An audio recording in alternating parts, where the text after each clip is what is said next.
Hello, everybody. Here we are. We're going to get going with Ezekiel 17. So let's pick it up where we left off. And if we remember, the Lord was rebuking Israel for behaving like a prostitute. Okay, so we're going to pick it up from there. The word of the Lord came to me, and of course, that's Ezekiel speaking. Son of man, set forth an allegory and tell it to the Israelites as a parable. Now, we know that Jesus just loved parables, okay? So we know that it's the same speaker speaking. Say to them, this is what the sovereign Lord says. A great eagle with powerful wings, long feathers, and full plumage of varied colors came to Lebanon. Taking hold of the top of a cedar, he broke off its topmost shoot and carried it away to a land of merchants, where he planted it in a city of traders. Traders, Traders, like trading goods. He took one of the seedlings of the land and put it in fertile soil. He planted it like a willow by abundant water. And it sprouted and became a low spreading vine. Its branches turned toward him, but its roots remained under it. So it became a vine and produced branches and put out leafy boughs, Boughs.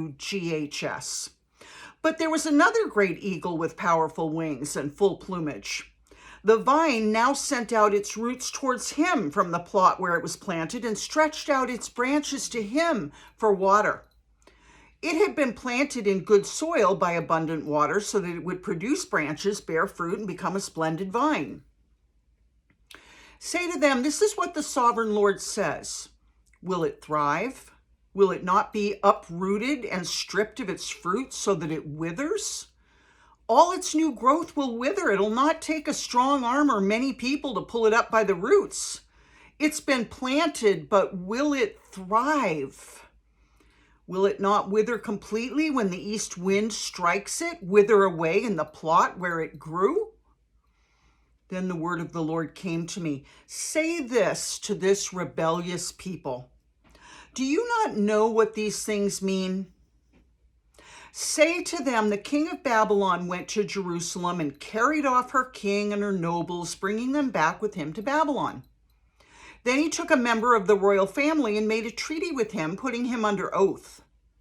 He also carried away the leading men of the land so that the kingdom would be brought low, unable to rise again, surviving only by keeping his treaty. But the king rebelled against him by sending his envoys to Egypt to get horses and a large army. Will he succeed? Will he who does such things escape? Will he break the treaty and yet escape? In other words, if you're acting without integrity, are you going to escape punishment? And I really need to hear this because I have somebody close to me that's dealing with me treacherously, and it's so shameful. I'm really praying for him. I feel so sorry for him that he's behaving so shamefully. Like a little child having a tantrum and, trying to punish and intimidate. And it's just ungodly. And the Lord's going to take it in hand. All I have to do is sit back and hold the Lord's hand and let my God deal with it. Because when you mess with me, you mess with my God. Learn, people, learn. Don't mess with Christians. You mess with their God. It has nothing to do with the Christian. All right. It has everything to do with their God. All right. Will he break the treaty and yet escape? As surely as I live, declares the sovereign Lord, he shall die in Babylon, in the land of the king who put him on the throne, whose oath he despised and whose treaty he broke. This has got to be about Zedekiah. Pharaoh, with his mighty army and great horde, will be of no help to him in war when ramps are built and siege works erected to destroy many lives. He despised the oath by breaking the covenant because he'd given his hand in pledge and yet did all these things. He shall not escape. I think it's about Zedekiah. It sounds a lot like Zedekiah, who was told to get under the yoke. I don't know if a treaty was made with him. I don't know the historical details, but it reminds me of Zedekiah, who the Lord said, could you please obey? And instead he didn't. Therefore, this is what the sovereign Lord says, as surely as I live, I'll repay him for despising my oath and breaking my covenant. So ultimately it was the Lord, because the Lord's trying to work something out here, and we don't always understand what the Lord's doing. We just need to be obedient and willing to hear and to follow and to be obedient. I'll spread my net for him, and he'll be caught in my snare. I'll bring him to Babylon and execute judgment on him there, because he was unfaithful to me. All his choice troops will fall by the sword, and the survivors will be scattered to the winds. Then you'll know that I, the Lord, have spoken. So lots of signs. The Lord is showing lots of signs here to make it crystal clear what's happening. This is what the sovereign Lord says. I myself will take a shoot from the very top of a cedar and plant it. I will break off a tender sprig from its topmost shoots and plant it on a high and lofty mountain. On the mountain heights of Israel I'll plant it. It will produce branches and bear fruit and become a splendid cedar. Birds of every kind will nest in it. They will find shelter in the shade of its branches. All the trees of the forest will know that I, the Lord, bring down the tall tree and make the low tree grow tall. I dry up the green tree and make the dry tree flourish. And see, this is, I, the Lord, have spoken, and I will do it. And this is what people don't understand when they stand in pride and they puff themselves up in front of the Lord and do it against one of his children. They don't understand that they're just, it's sort of like the higher you reach to the heavens, the easier you are for the Lord to just pluck you right out. When you're puffed up like that, it's like, whoop, and then the Lord says, yep, keep coming, boom, you're gone. And then I'm going to make that little tree down there, I'm going to bring that little tree up, and it's going to be great. But you oath breaker, you're getting thrown away. All right, here we go. Ezekiel 18. The word of the Lord came to me. What do you people mean by quoting this proverb about the land of Israel? So here's the Lord asking, what do you guys mean when you say, the parents eat sour grapes and the children's teeth are set on edge? As surely as I live, declares the sovereign Lord, you'll no longer quote this proverb in Israel. For everyone belongs to me, the parent as well as the child, both alike belong to me. The one who sins is the one who will die. Suppose there is a righteous man who does what is just and right. He doesn't eat at the mountain shrines or look to the idols of Israel. He doesn't defile his neighbor's wife or have sexual relations with a woman during her period, because that was a no-no, it was unclean, and we remember that. This was Jewish law, that there was a time of cleansing and that you let the woman have her period in peace, and then she is cleansed for a few days, and then, okay, so that's what this is referring to. Not to say that it might not be healthy for us today, just saying that, there's a decency and order that the Lord has given to these people. Okay. He does not oppress anyone, but returns what he took in pledge for a loan. He doesn't commit robbery, but gives his food to the hungry and provides clothing for the naked. Now, this is sure different from those people that voted yesterday for Gavin Newsom to stay in office, like they'd never seen a naked, hungry person on their streets. And they're literally naked on their streets. And they're not doing anything to help. They're just living their own little lives. They couldn't care less. He does not commit. And you know what? We have a duty to pay attention. We have a duty to our brothers and sisters to pay attention. All right, he doesn't commit robbery, but gives his food to the hungry and provides clothing for the naked. He doesn't lend to them at interest or take a profit from them. He withholds his hand from doing wrong and judges fairly between two parties. Judges fairly between two parties. Man, that hit me like Republicans and Democrats, but I know it just means people. Although the Lord's word is big, so, I guess it could cover a lot of different situations. He follows my decrees, faithfully keeps my laws. That man is righteous. He will surely live, declares the sovereign Lord. So let's look at that. This is what makes a person righteous.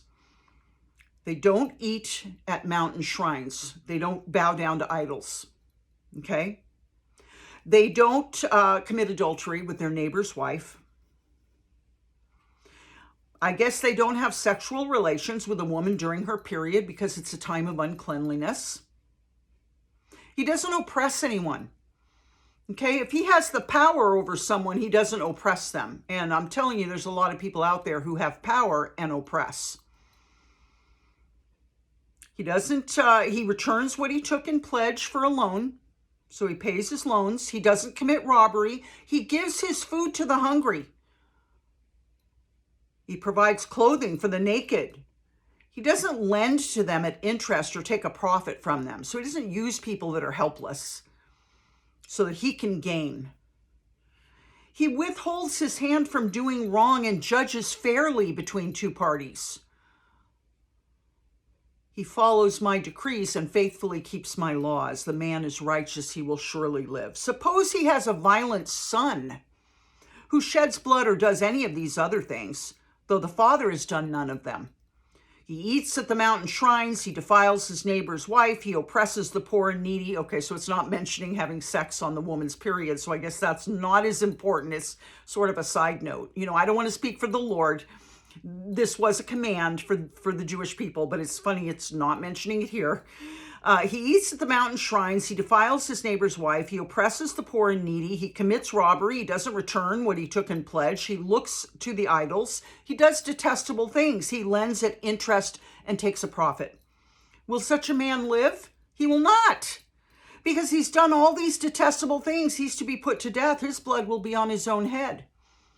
Now remember, these people didn't have Jesus Christ as an intercessor to take the punishment for them. So they were dead. If they lived like this, okay? And we can be dead if we live like this too, if we don't ask for Jesus to come in and take the penalty and then start being obedient and change our ways. But suppose this son has a son who sees all the sins his father commits, and though he sees them, he doesn't do such things. He doesn't eat at the mountain shrines or look to the idols of Israel. He doesn't defile his neighbor's wife. He does not oppress anyone or require a pledge for a loan. Once again, no mention of the menstruating woman and having sex with her here. Not trying to make it less than, but I think it's not like it's, I mean, these things are serious. You know, this is idol worship. This is part of the 10 Commandments, which the Jews have, okay? He does not oppress anyone or require a pledge for a loan. He doesn't commit robbery. He gives his food to the hungry and provides clothing for the naked. He withholds his hand from mistreating the poor and takes no interest or profit from them. He keeps my laws and follows my decrees. He will not die for his father's sin. He will surely live. But his father will die for his own sin because he practiced extortion, robbed his brother, and did what was wrong among his people. Yet you ask, why does the son not share the guilt of his father? Since the son's done what is just and right and has been careful to keep all my decrees, he will surely live. The one who sins is the one who will die. The child will not share the guilt of the parent, nor will the parent share the guilt of the child. And we heard this before when Moses was putting forth the commands. We heard these things. The righteousness of the righteous will be credited to them, and the wickedness of the wicked will be charged against them. But if a wicked person turns away from the sins they've committed and keeps all my decrees and does what is just and right, that person will surely live. They will not die. So you got time to change, but change. None of the offenses they have committed will be remembered against them. Because of the righteous things they've done, they will live. Do I take any pleasure in the death of the wicked, declares the sovereign Lord? Rather, am I not pleased when they turn from their ways and live? It's not the Lord's desire to smash everybody that's wicked. He wants them to turn. And, you know, we want that too for our children that are behaving wickedly. We want them to turn while there's time to turn, okay? So the Lord is right there with us. He's not, you know, laying in wait for the wicked. He's hoping they'll change. But if a righteous person turns from their righteousness and commits sin and does the same detestable things the wicked person does, will they live? None of the righteous things that person has done will be remembered. Now, this is a warning against backsliding out and going back to your old life. Now, there are churches that think you can never lose your salvation. Now, maybe with the very lucky, like me, okay, I backslid away for 7 years, ended up on heroin, ended up ODing. Now, if I had died that night, it would be a terrible risk I'd be taking. I have no idea if I would have just gone to hell, because none of my righteous acts from when I had gotten saved as a late teen would have been remembered. Only the 7 years of drug addiction and craziness. That's what would have been remembered. So I'm sorry, I wasn't going to be attaining heaven. Now, here's the interesting thing. The churches that believe you can never lose your salvation. Well, what happened to me? I turned from that wickedness after I OD'd, and I went back to doing righteousness, and I've been here ever since. So now that wickedness has been forgotten, and I am once again on track to go live with my Father eternally. Okay? So you could say, well, she didn't lose her salvation. Look, she got it back. She just backslid for a time, but the Lord knew, and he caught her again. But see, I had to make the decision and the choice. The Lord doesn't force our hand, ever. He's a total gentleman, and he respects our free will. We choose. He doesn't drag us into his kingdom. Not at all. You're either going to walk full on in or you're not. And believe me, having one foot in and one foot out will not save you either. You're either all in or you're all out, okay? So it's good that we sit and we learn the word, because it helps us to get all the way in, okay? So this is explaining it right here. None of the righteous things that person has done will be remembered. So if I had died from that overdose, none of my past Christianity was going to save me, and I had walked with the Lord for a few years.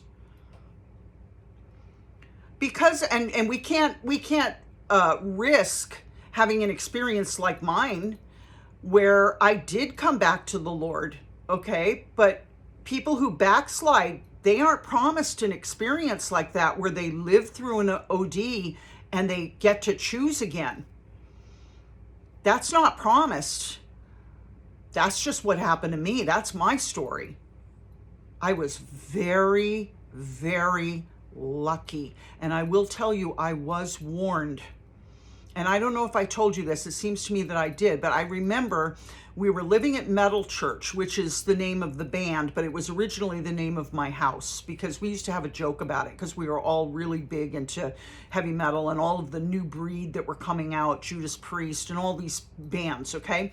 And you could come over to my house anytime. I had roommates and they were all in the band. But you could come to my house anytime and you could hear all the latest metal that was coming out from across the pond, over in Britain, et cetera, et cetera. I mean, it was a really hip place to be if you were a musician or a music lover, okay? And I can remember one morning walking into the kitchen there before any of my roommates were awake. And I didn't hear the sound of rushing water. I just heard a voice within me and without me say to me, "You are walking on the edge of a razor blade, and you are going to lose your life." Now, perhaps it was my past Christianity that I had forgotten about. Maybe that's why the Lord was still speaking into my life. But you know what I said? I said, I didn't hear that. And I kept going into the kitchen doing, I don't know what I was going in to do, because I didn't drink coffee, but I must have been going in to maybe get a glass of something, you know. In those days, who knows what it was. But it was very early in the morning. It might have been like 6 or 7 in the morning, which would be early because I worked nights. Okay, so I heard it again. Exact same verbiage. You are walking on the edge of a razor blade and you are going to lose your life. Well, that time I heard it, okay? And it was shortly after that I OD'd. So it's almost like the Lord kept giving me chances, and I was very lucky. I would never play that game again with the Lord. And of course, I wasn't intentionally trying to play it. you know, I don't know, I can't explain it, but I would never, ever risk like that. And no one should risk like that. I came very close to an eternity in hell. Very close. But look what's happened. You know, the Lord will save who he will save. Perhaps, you know, well, of course, he saw me already completed. He knew what I could become for him and the servant that I would become. And he was really giving me that chance. Come on, I already see you, you know, really different. Now, I didn't see that. But the Lord in his grace kept reaching out to me and reaching out to me. And in that OD, I was asked, do you want to come home? And I used to think that that was the Lord's voice. But maybe it wasn't. Maybe it was Satan standing in the middle of that OD, deceiving me so that I would say, yes, I'm tired. I did say, I'm very tired. But I was given the grace to be able to look at my life as if I was looking at celluloid film and I was running it through my hands. And when I saw my daughter, I said, no, I want to live. And 3 days later, I woke up. So it wasn't a hospital OD, but something was gone. Something was wrong. My roommate said she looked in on me and thought I was dead and was too scared to do anything because she said I was pure white. These are sad stories. But I thank God that there was some verbiage in there that I can remember to tell you, and I would never. You want to talk about playing with your salvation ignorantly, having no idea what was at stake. That would be me. None of the righteous things that person has done will be remembered. This is to the person like me who went back to Egypt, who went back to their old life. Because of the unfaithfulness they're guilty of and because of the sins they've committed, they will die. I was going to die. Yet you say the way of the Lord is not just. Hear, you Israelites, is my way unjust? Is it not your ways that are unjust? If a righteous person turns from their righteousness and commits sin, they'll die for it. Because of the sin they've committed, they will die. But if a wicked person turns away from the wickedness they've committed and does what is just and right, they will save their life. I think I knew when I came back to the Lord that this had to be it. And I was very desperate. I can still remember the sinner's prayer that I prayed. And part of it was, Lord, I have seen evil. Fill every corner of my life with your light. I remember that distinctly coming out of my mouth, okay? So at that point, I was all done. All done with evil.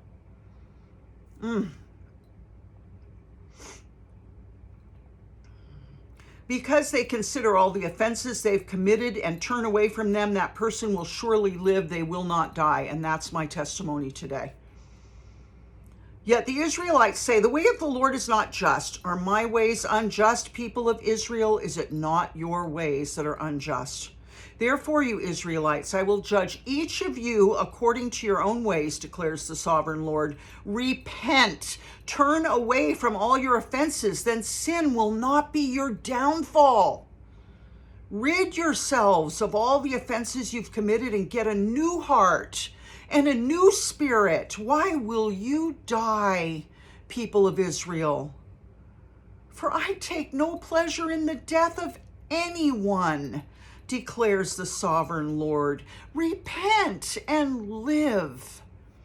Okay, Ezekiel 19. And you know, you don't have to be a heroin addict to be doing evil. You could just be denying Jesus' death on the cross and just looking at it like, I don't need that. That's pretty sinful and pretty proud. And if you're doing that, then you've probably done what we've all done and broken the 10 Commandments here and there, and you're going to die for it. You're not going to attain heaven. You're not going to live eternally with the Lord. You're not. You know, it's sort of like God didn't run it by us before he put this plan into place. He didn't feel he had to. This is his plan, period. Take up a lament, Ezekiel 19, concerning the princes of Israel and say, what a lioness was your mother among the lions. She lay down among them and reared her cubs. She brought up one of her cubs and he became a strong lion. He learned to tear the prey and he became a man-eater. The nations heard about him and he was trapped in their pit. They led him with hooks to the land of Egypt. When she saw her hope unfulfilled, her expectation gone, she took another of her cubs and made him a strong lion. He prowled among the lions, for he was now a strong lion. He learned to tear the prey and he became a man-eater. He broke down their strongholds and devastated their towns. The land and all who were in it were terrified by his roaring. Then the nations came against him, those from regions round about. They spread their net for him, and he was trapped in their pit. With hooks, they pulled him into a cage and brought him to the king of Babylon. They put him in prison so his roar was heard no longer on the mountains of Israel. Your mother was like a vine in your vineyard planted by the water. It was fruitful and full of branches because of abundant water. Its branches were strong, fit for a ruler's scepter. It towered high above the thick foliage, conspicuous for its height and for its many branches. But it was uprooted in fury and thrown to the ground. The east wind made it shrivel. It was stripped of its fruit. The strong branches withered and fire consumed them. Now it's planted in the desert in a dry and thirsty land. Fire spread from one of its main branches and consumed its fruit. No strong branch is left on it fit for a ruler's scepter. This is a lament and is to be used as a lament. So this chapter, Ezekiel 19, is meant to be used as a lament. And I think that's exactly what happened to me. I went out and the east wind shriveled me, stripped me of my fruit. My branches withered, fire consumed them. Now I was planted in the desert in a dry and thirsty land. And yes, I was over there in that metal church. I don't know, people, be very careful. It's not a laughing matter because you know what? This life's going to be over in a second. I mean, don't you who are my age, 64, I'm getting ready to be 65 in a month, 2 months. Don't you guys don't you say like I say, what happened? My God, it's almost over. Don't you guys think about how fast it's gone by? The rest of it's going to go by like that too. At the end of your life, you're going to say, wow, whoa, that wasn't long. I went through stuff, yes, but it wasn't long. I love you very much, and I'll see you tomorrow. We'll pick it up at Ezekiel 20. Put these words in your heart and meditate on them, okay? And don't take my testimonies lightly. They're very serious. I do not want to spend an eternity away from my God. That is hell. Love you. Good night.